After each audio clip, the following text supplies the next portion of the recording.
André Silva Gomes, do podcast Futebol Time. Professor, a princípio nós ouvimos a informação que o Coutinho poderia ter sentido ali logo no início do aquecimento. Saber qual o motivo de colocá-lo em campo logo no início e se já há alguma informação sobre uma gravidade de uma possível contusão. Boa noite. Saber sobre a gravidade é só depois de exame, não tem jeito, né? Primeiro, não tem jeito, fazer o exame para ver. Ele sentiu um desconforto no aquecimento, mas fez o teste e se sentiu muito bem, por isso a confiança de colocar ele em campo, né? E depois, num movimento normal de jogo ali, voltou a se queixar novamente. Para ser sincero, não sei nem se foi no mesmo lugar que foi do aquecimento, não sei, né? O jogo acabou agora, mas é isso, ele fez o teste ali, se sentiu muito bem, por isso que a gente colocou ele em campo. Carille, boa noite. Sérgio Quim, de Canal Atenção Vascaínos. Você mudou o seu esquema, tirou o único atacante que jogava lá do Verret para o início da partida, optou pelo Hugo, colocando o Coutinho um pouco mais à frente, ou seja, tirou um dos atacantes que já vinha jogando. No segundo tempo, mesmo tendo o Bruno, que entrou só no final, e o Jean Davi, que acabou nem entrando, você optou por colocar um lateral para fazer essa dobra pelo lado direito. Isso é uma demonstração clara de que o Vasco não tem peças no ataque que ajudem o time nesse momento. O Vasco precisa contratar esses atacantes, você está usando o que tem enquanto esse atacante não chega? A confiança de colocar o Puma nessa posição, porque eu já sei que ele já jogou bastante, inclusive na seleção, jogando na linha da frente. Nós todos sabemos, e o clube tem trabalhado bastante para a chegada, né, mas a gente sabe que não é fácil e a gente vai buscando alternativas dentro do que a gente tem dentro do elenco. Perfeito. Mais uma, por gentileza, a respeito do desempenho da equipe, que é um time muito técnico, né, jogadores no meio campo, com um bom trato de bola. Você falou isso muito com a gente, com a imprensa, durante a pré-temporada, jogadores aproximando, troca de passe. Só que não aconteceu contra o Volta Redonda, mais uma vez, pouco aconteceu contra o Fluminense. O que se deve a essa questão da queda técnica dos jogadores? Porque muitos jogadores de qualidade errando passes fáceis, errando jogadas. Muitas vezes parecia que a bola estava queimando. Queria que você falasse se tem a ver com psicológico, erro técnico, erro psicológico, o Vasco não conseguiu lidar com o momento da partida? A ideia era encher o campo do adversário, até no primeiro gol ali que origina a falta ali, que o Oliveira toma amarelo, a gente estava todos no campo ofensivo, circulamos a bola errada, eles roubaram ali num contra-ataque e acabou fazendo a falta e na sequência o gol. Não sei se a gente perdeu um pouquinho a confiança, né, e conhecendo os jogadores e o grupo nesse momento, só sei que foi um jogo abaixo, tanto coletivamente, a responsabilidade é minha, como tecnicamente também de alguns atletas. Carille, você não estava aqui no passado, mas a gente sofreu muito com esse mesmo problema que aconteceu hoje. A gente começa no primeiro tempo muito bem, e ali, depois que a gente faz um gol, o time cai muito de produção. Hoje aconteceu essa mesma coisa, e também no segundo tempo nós vimos um time totalmente apático.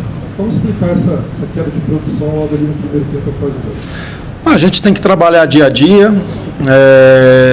Nos primeiros jogos, falei da parte física, seria normal cair pelo pouco tempo de trabalho. Hoje já não foi isso. Então é com calma agora, analisar o jogo hoje ainda, amanhã, para ter uma reunião com eles, para que a gente possa acertar o quanto antes e ter um rendimento melhor dentro de campo. Mais uma, Carille. O Marcelo está aqui conosco, não está respondendo, quem está respondendo é você, mas a pergunta em conjunto, já que em relação à contratação, mais uma vez. O Vasco teve várias, não conseguiu finalizar várias contratações, várias tentativas para esse tal atacante. Queria que você falasse, em relação ao Marcelo também, como que está esse trabalho de vocês por essa busca. O Vasco tem dinheiro para contratar, porque fez a proposta, por N motivos não vem conseguindo. Como que está funcionando essa busca no mercado? Por que o Vasco está demorando tanto para trazer esse atacante? Está muito bom o trabalho, o entendimento está muito legal, estão trabalhando muito Marcelo, Pedrinho, presidente Pedrinho, o diretor Marcelo. Mas enquanto o atleta não assinar, a gente não pode dizer que está certo. É isso, estão fazendo propostas, estão analisando, está chegando perto de acertar, daqui um pouquinho vem alguém e atravessa por inúmeras situações, né, e a gente acaba não acontecendo, mas a gente continua trabalhando, eles estão trabalhando muito para chegar a esses reforços que tanto o clube necessita.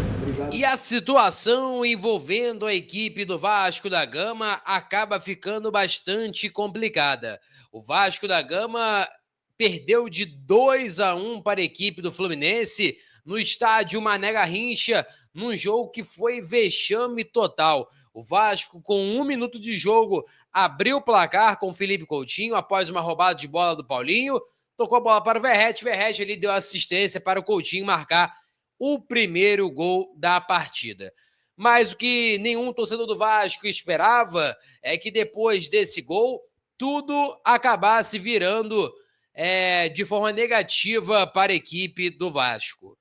O Vasco tomou a virada do Fluminense, um jogo que teve bastante polêmica em relação ao lance do possível impedimento do Thiago Silva no gol de cabeça, mas o Vasco, cara, tem que virar a chave. Não tem mais que pensar nesse clássico, já perdeu esse jogo, agora tem que focar na partida diante da equipe do Sampaio Corrêa. Inclusive, estou aqui, buscando agora os próximos jogos, né? O Vasco vai enfrentar o Sampaio Corrêa fora de casa, depois vai ter um jogo muito importante no Clássico dos Milhões, frente à equipe do Flamengo, e depois enfrenta a equipe do Botafogo. Então o Vasco aí tem 2 clássicos pela frente, além, é claro, também desse jogo fora de casa. E a classificação para o Vasco, né? O Vasco nesse momento está na 3ª colocação, lembrando que Nova Iguaçu e Maricá estão a 2 pontos, no caso Maricá, e a 1 ponto Nova Iguaçu, de alcançar o Vasco, com uma partida a menos, né? Então o Vasco ali pode ter se complicado geral na tabela de classificação do Campeonato Carioca.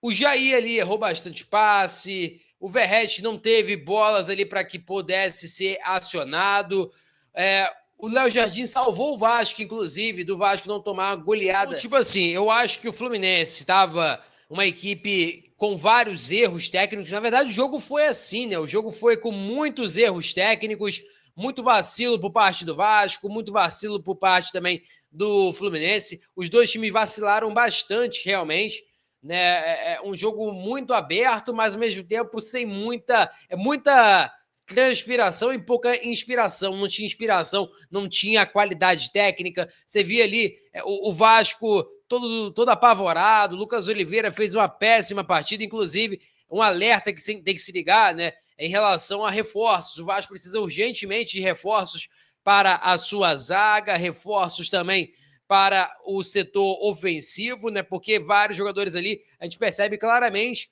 que não tem condições de ter, né, sequência na equipe do Vasco, de ter condições de atuar, de ter condições de poder desempenhar um futebol. E, cara, até uma cobrança maior em cima do técnico Fábio Carille fica complicada de se fazer, porque o Vasco não colabora em questão de reforços, né? Teve o Bruno ali muito perto, teve também o Wanderson negociando, o Brian Rodrigues, mas não conseguiu fechar com nenhuma negociação. E o Fábio Carille sempre, né, deixou bem claro que o Vasco precisa urgentemente de jogadores para a ponta. E aí você não fecha com esses reforços, você não dá a possibilidade do técnico de pegar e ter essas opções. Você, obviamente, acaba complicando, né, o Fábio Carille, que é um cara, como eu falei com vocês, repetindo, é um cara que gosta de atuar desta forma. Então, até, como eu falei com vocês, repetindo, fazer uma cobrança maior ao Fábio Carille é até difícil de se fazer agora. Mas, né, a cobrança teria que ser bem mais forte em relação ao presidente e em relação também ao Marcelo Santana, que é o cara que negocia e não teve êxito em nenhuma negociação. O Vasco cansou de tomar não nessa janela de transferência. Eu peço a você, que deixe o like, é muito importante para o nosso canal. Acione o sininho de notificação para não perder nenhum conteúdo. Nossa meta é alcançar 50 mil, está aí numa crescente muito boa aqui nos conteúdos do React do Futebol. Então a gente conta muito com a sua moral para que a gente possa alcançar o mais rápido possível essa marca tão importante para o nosso canal. Então, portanto, vou ficando por aqui, acione o sininho, vou ficando por aqui mesmo, porque todos os dias tem vídeo aqui em nosso canal, então eu conto muito com a sua ajuda para você estar presente em todos os conteúdos envolvendo o Vasco da Gama. Valeu, tamo junto, e é nóis! Fui!